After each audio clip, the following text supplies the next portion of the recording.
Bonjour et bienvenue dans cette nouvelle série de vidéos sur l'éducation canine positive. On a parlé de pas mal de sujets, mais il y en a un qui reste toujours inabordé dans cette série.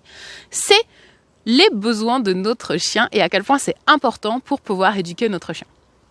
Mais avant d'aller plus loin, je vais vous demander de vous abonner si vous ne l'avez pas déjà fait. Vous êtes très nombreux à regarder les vidéos sans être abonné, donc écoutez, pensez à le faire. Ça vous permet toujours de montrer que vous soutenez la chaîne et que vous soutenez toutes les vidéos que je vous présente et qu'elles vous plaisent. Donc pour moi, c'est important. Donc merci de le faire et merci à tous ceux qui l'ont déjà fait. Alors aujourd'hui, on va parler des besoins de notre chien et à quel point c'est important de les satisfaire. Le chien, c'est un animal comme un autre. Il y a des choses dont il a besoin pour se sentir bien dans la vie de tous les jours. Et quand je travaille en positif, je pense qu'au-delà de simplement de l'éducation de notre chien, de lui apprendre des comportements, eh bien, il va aussi falloir qu'on fasse attention à ça. Est-ce que mon chien se sent bien? Est-ce que ses besoins sont satisfaits? Est-ce que dans la vie de tous les jours, il a suffisamment des choses qu'il a besoin d'avoir? La première chose que j'ai envie de vous dire déjà, c'est que ça dépend énormément des chiens et qu'il n'y a pas de règle pour ça et que par exemple, on peut pas dire il faut absolument que le chien soit promené tant d'heures chaque jour, c'est comme ça. C'est pas valable pour tous les chiens et c'est vraiment dépendant de chaque situation. Donc, il faut vraiment que vous soyez attentif à votre chien et à ce dont il a besoin lui. Parfois, les besoins de notre chien, c'est pas les mêmes que les nôtres. Certains chiens vont avoir besoin de beaucoup d'activités, là où nous, on est plutôt pantouflards. Ou à l'inverse, on a envie de faire plein de choses avec notre chien, et puis lui, il est plutôt en mode cool, tranquille, j'ai pas envie de faire des choses. Donc ça, c'est un exemple. Mais il y en a d'autres, par exemple, vous aimeriez bien faire plein de câlins à votre chien, sauf que lui, il aime pas ça. Ou à l'inverse, votre chien aime beaucoup les caresses, mais vous aimez pas. Donc des fois, ça va être un peu compliqué si les besoins de nous humains et les besoins de notre chien, ils se coordonnent pas finalement. Et c'est là, en fait, où des fois, ça pose un petit peu souci. Donc comment savoir si les besoins de mon chien sont satisfaits? Si votre chien n'a pas de problème particulier de comportement, c'est-à-dire si, je sais pas, il vous détruit rien dans la maison, il vous défonce pas le jardin, il est pas agressif, il a pas de problème de stress, voilà, tout va bien, c'est que sûrement ses besoins sont satisfaits et qu'il n'y a pas de souci. Maintenant, si vous avez des problématiques particulières, des problématiques de comportement, ou des problématiques d'apprentissage, le chien a du mal à apprendre, vous avez du mal à lui faire comprendre des choses, bien peut-être qu'il faut creuser de ce côté-là et se demander si le chien a tout ce qu'il lui faut. Donc le chien a plusieurs types de besoins, donc par exemple le besoin alimentaire, le besoin de manger. Donc je pense que vous nourrissez tous vos chiens, j'espère, mais peut-être que c'est pas forcément de la nourriture qui est adaptée. Ça vaut le coup de se poser de la question, est-ce que j'alimente mon chien de la bonne manière? Donc je vais vous mettre le lien vers une vidéo, je vais la mettre juste ici dans la fiche, où j'explique comment moi je nourris mes chiens et pourquoi. Et si ça peut vous donner des idées ou vous permettre de mieux comprendre, voilà, tant mieux. Il y a donc le besoin alimentaire, il y a aussi le besoin de repos, il faut que votre chien puisse dormir, il faut qu'il puisse se détendre, c'est important pour lui, qu'il se sente bien. Donc si ça c'est pas non plus satisfait, vous risquez d'avoir un chien assez stressé, assez nerveux, facilement excitable et clairement si le chien ne dort pas assez ou pas un sommeil de bonne qualité, ça va avoir un impact. Le chien va aussi avoir un besoin d'activité physique, il a besoin de se dépenser physiquement, ni trop ni trop peu. Et c'est souvent là que c'est un petit peu difficile. Beaucoup de chiens n'ont pas assez d'activité physique, mais il y en a certains aussi qui en ont trop. Ils font trop de choses, on leur fait trop faire de trucs. Et du coup, ils sont fatigués en permanence et ça les rend hyper irritables, hyper nerveux, hyper tendus. Ils ont du mal à se poser, ils ont du mal à être calmes. Et que finalement, c'est un peu l'effet inverse de ce qu'on voulait obtenir en leur faisant faire plein d'activités physiques. Donc attention à ça. Ils vont aussi avoir besoin d'activité mentale, ils vont avoir besoin de réfléchir. Surtout si vous avez des chiens de travail, entre guillemets, donc des chiens de berger, ou des chiens qui ont été sélectionnés pour le travail. Donc moi, c'est le cas de mes chiens. Mais c'est pas le cas de tous les chiens. Donc voilà, un chien de compagnie, il n'aura pas besoin d'autant de stimulation mentale qu'un chien de travail. Mais c'est important que le chien, il ait des choses à faire, qu'il puisse réfléchir, s'occuper, etc. Et comme pour l'activité physique, beaucoup de chiens n'ont pas assez d'activité mentale, mais certains chiens en ont aussi trop.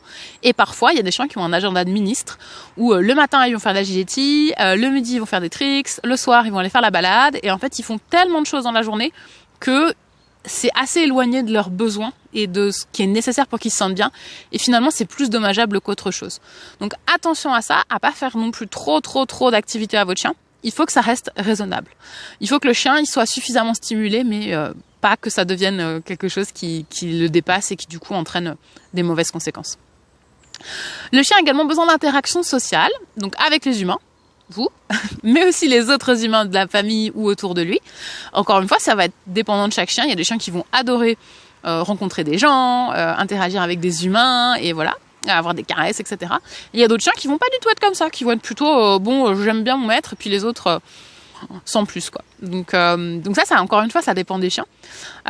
Et c'est pas un souci, hein, si votre chien il aime pas trop les gens, du moment qu'il les mange pas, il y a pas de problème en fait. Vous pouvez tout à fait avoir un chien qui est pas hyper fan des gens, il y a pas de souci.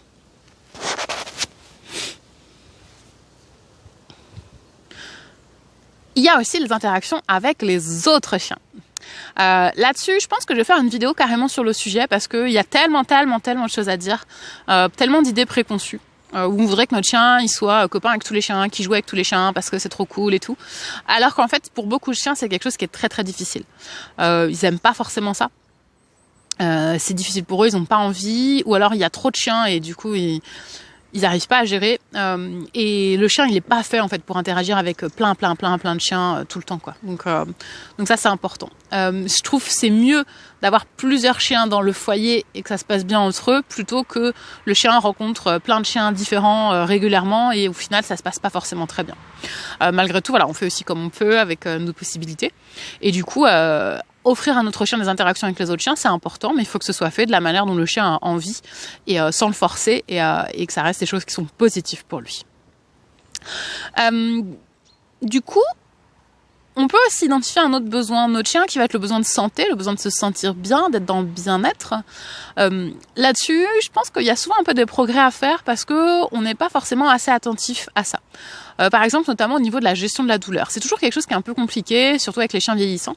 Mais on a du mal souvent à se rendre compte que nos chiens souffrent ou a mal quelque part. Donc, souvent, nous, on connaît nos chiens très bien et on sait quand ils vont pas bien. Mais quand on commence à le voir, c'est que c'est déjà pas mal avancé. Donc plus on est attentif à ça, mieux c'est. Et ça vaut le coup de consulter des spécialistes de santé du chien qui vont être peut-être plus poussés dans certains domaines, donc notamment les ostéopathes. Moi, en tant que propriétaire de chiens de sport, c'est des professionnels de santé que je vois très souvent pour mes chiens. Enfin, très souvent. Pas tous les 15 jours, on s'entend, mais plusieurs fois par an, c'est sûr. Et ça peut valoir le coup en fait de faire vérifier notre chien pour être sûr qu'il n'y a pas de douleur, qu'il n'y a pas de gêne, parce que clairement à long terme ça va impacter sur son bien-être et ça va diminuer sa capacité à apprendre, ça va aussi le rendre plus irritable, moins patient et ça peut vraiment jouer sur son comportement. Donc en tant qu'humain de notre chien, c'est notre responsabilité de satisfaire un maximum de ses besoins et de faire en sorte que notre chien se sente au mieux. Mais, et là je vous renvoie à la vidéo sur la culpabilisation que j'ai fait il y a pas longtemps, parfois, c'est un peu difficile et on peut pas tout faire.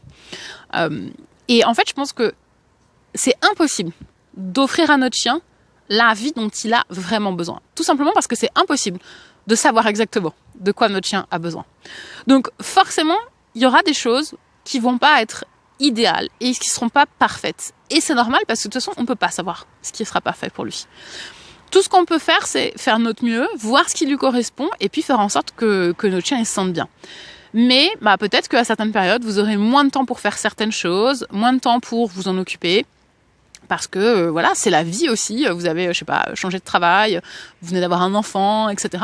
Donc, ça ne veut pas dire qu'évidemment que vous allez complètement délaisser votre chien et plus jamais vous en occuper, mais peut-être qu'il y a des moments dans votre vie où vous serez moins dispo pour le chien.